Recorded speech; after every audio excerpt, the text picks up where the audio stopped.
এই পুলিশ! আসুন police madam, আমার দিদিকে একটা ছেলে জোর করে তুলে নিয়ে গেছে বিয়ে করবে বলে।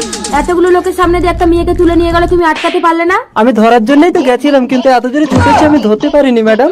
ও বুড়ো, চোখ বন্ধ করে মালা টিপতে তুমি তো পারতে মেয়েটাকে বাঁচাতে। ওমা, এত কানে কালা! হ্যাঁ দাদু কানে কালা, চোখ বন্ধ করে মালা টেপে তখন কত করে চেঁচালাম, দাদু শুনতেই পায়নি। এ হিরো, তুই কি করছিলি? কে টাচ করলো আমাকে? ও বাবা, এ তো অন্ধকানা। এ ধামরি, তুই কি করছিলিস? তুই তো পারতিস তোর দিদিকে বাঁচাতে। এটা তো পাগল। পুলিশ ম্যাডাম, আমার দিদিকে আপনি বাঁচান। ঠিক আছে, সবাই চলো আমার সঙ্গে। দাদু চলো। পুলিশ ম্যাডাম, ওই তো আমার দিদি। আরে এই কালা। তোর এত বড় সাহস, তুই লোকের মেয়েকে জোর করে তুলে এনে বিয়ে করছিস? দিদা, ও কি তোমাকে জোর করে তুলে এনে বিয়ে করছে?